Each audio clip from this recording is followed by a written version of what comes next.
दोस्तों नमस्कार, मैं हूं शीतला तिवारी। आइए चलते हैं प्रयागराज। प्रयागराज में माफिया अतीक का नाम तो आपने खूब सुना है। अब माफिया अतीक अहमद और उनके भाई अशरफ अब इस दुनिया में नहीं है। अब एक नाम का जिक्र चल रहा है, शाइस्ता परवीन। शाइस्ता परवीन अतीक की बीबी हैं। 50,000 रुपए का उन पर इनाम है। शाइस्ता परवीन को यह कहा गया था कि जब असद का इनकाउंटर हुआ था तो यह कहा गया था कि शाइस्ता परवीन जो है वह जरूर आएंगी और शाइस्ता परवीन वह आकर के उसके बाद मिट्टी में जरूर शामिल होंगी। लेकिन मैं आपको बता दूं कि शाइस्ता परवीन जो है वह न आई और न मिट्टी में शामिल हुई। लेकिन सबसे बड़ी ताजुब की बात यह है कि अभी छोटे बेटे का जब एक्सीडेंट हुआ तो शाइस्ता जो है वह किस तरीके से मुंह देखने के लिए जनाजे में शामिल हो गई, इस बात को लेकर के गली गली और तरह तरह की चर्चा है।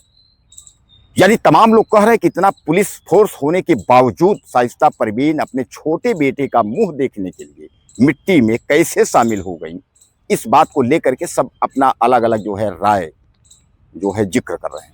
इसी बारे में बृहद बारे में हम आज आपसे जो है चर्चा करेंगे कि शाइस्ता परवीन जो है किस तरह से वह मिट्टी में शामिल हुई और 50,000 की इनामी थी और पुलिस की आंख में धूल झोंक करके वह किस तरीके से वापस चली गई।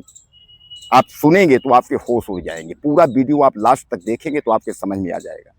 दोस्तों मैं आपको बता दूं कि जब से उमेश पाल के गवाह जो है राजूपाल के गवाह उमेश पाल की हत्या हुई, उसमें जो 2 पुलिस वाले भी मारे गए थे, उस हत्या के बाद से जो है अतीक अहमद के साम्राज्य का जो है पतन हो गया था। अतीक अहमद समेत जो है तमाम जो भी उनका जो गृहस्थ जो कुछ भी था प्रॉपर्टी सब कुछ सरकार ने जो है तहस महस कर दिया। अतीक और उनके अशरफ जो है उनके भाई के आपने देखा था कि रहस्यमयी स्थिति में जो है किस तरीके से वहाँ मेडिकल ले गए थे और उसके बाद जांच कराने के लिए, और वहाँ ताबड़तोड़ जो है कुछ बदमाशों ने जो है फायरिंग की और उसके बाद जो है उनकी मौत हो गई। उसके बाद जो है उनका लड़का जो है असद जो है वह भी चूंकि उसमें आरोपी था और उमेश पाल मामले में बहरहाल यह लोग तो जेल में थे। अब उसके बाद असद का इनकाउंटर झांसी में हुआ था। असद के साथ भी जो है 1-2 इनकाउंटर हुए थे, लेकिन उमेश पाल हत्याकांड में जितने शामिल हुए थे बदमाश सभी का इनकाउंटर हुआ था, केवल गुड्डू मुस्लिम को छोड़ करके। दरअसल गुड्डू मुस्लिम जो है वो भी फरार हो गया। शाइस्ता जो है बेगम यानी शाइस्ता परवीन जो अतीक की बीबी है, तो शाइस्ता 50,000 की इनामी वह भी है, गुड्डू मुस्लिम के ऊपर भी इनाम है। यह दोनों जो है फरार हैं, क्योंकि आज तक इन लोगों को पता नहीं चला। अब दोस्तों जब असद का इनकाउंटर हुआ तो उस समय यह लगा था कि कहीं ना कहीं शाइस्ता परवीन जो है वह एक बार आएगी और आ करके उसके बाद जो है वह शायद हो सकता है कि सरेंडर करे, लेकिन उसने सरेंडर नहीं किया और न तो पुलिस से कहीं उसकी साठगांठ हुई, ऐसी कोई बात भी नहीं हुई। यानी सीधे सीधे आप समझ लीजिए कि कहीं ना कहीं जो है इसमें चाहे आप लापरवाही मानिए यूपी पुलिस का, योगी पुलिस का लापरवाही मान लीजिए, या फिर ये मान के चलिए कि कितनी बड़ी सातिर है कि वह कहाँ गायब है। यानी असद के इनकाउंटर के बाद जो है ऐसा कुछ नहीं हुआ कि शाइस्ता परवीन जो है वह मिट्टी में शामिल हो। उसके पहले भी लोगों ने यह कहा था कि अतीक अहमद और अशरफ वाले में कार्यक्रम में भी जो है शाइस्ता परवीन आ सकती है, कोई अता पता नहीं।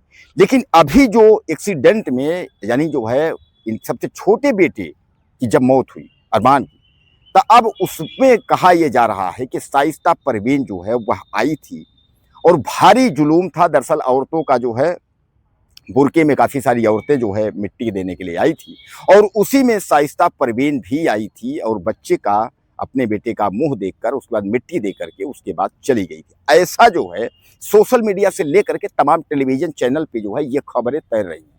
लोग सब अपनी जो है तरह तरह की बातें कर रहे हैं, अलग अलग बातें कर रहे हैं कि इस तरीके की जो है ऐसा हुआ और शाइस्ता परवीन जो है वो आई, उसके बाद वो आ करके और बच्चे का अपने जो है बेटे का मुंह देखी, उसके बाद उसका चेहरा के बाद फिर जो है उसने मिट्टी दी और उसके साथ तमाम जो है औरतें थी, तमाम महिलाएं बुरके में थी, इसलिए प्रशासन को पहचानने में मुश्किल हो गई।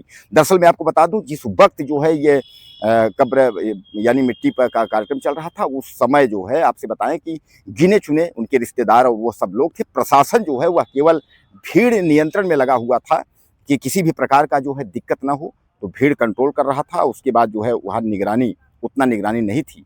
लेकिन अब इस पर जो है ये दावा किया जा रहा है कि 50,000 की इनामी शाइस्ता परवीन जो है वह आ करके उसके बाद वापस चली गई और पुलिस जो है क्यों चौकन्ना नहीं हुई, पुलिस ने जो है क्यों उसको गिरफ्तार नहीं किया। ऐसी खबरें जो है सरासर जो है चल रही हैं चैनलों पे। लोग लिख रहे हैं तमाम अलग अलग जो है अपनी राय लिख रहे हैं। कोई कुछ लिख रहा है कि बच्चे को देखने आई थी, तो ये सब जो है कहने का तात्पर्य। कोई लिख रहा है कि माँ की ममता है इसलिए जो है वह चल करके आई थी।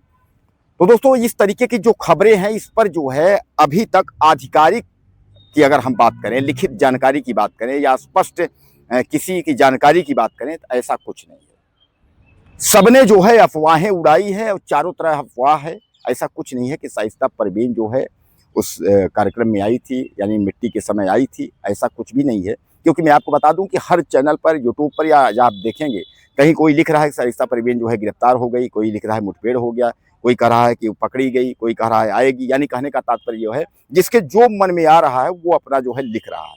लेकिन ऐसी सटीक जानकारी या ऐसी सही जानकारी अभी शाइस्ता के बारे में अभी किसी ने नहीं दिया है, न इस तरीके की कोई जानकारी है।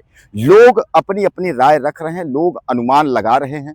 लोग अनुमान लगा रहे थे कि शायद है कि शाइस्ता जो है आए, लेकिन कुल मिला के आप जानते भी हैं कि भाई जिसके ऊपर इनाम 50,000 का इनाम है, सामान्य बात है।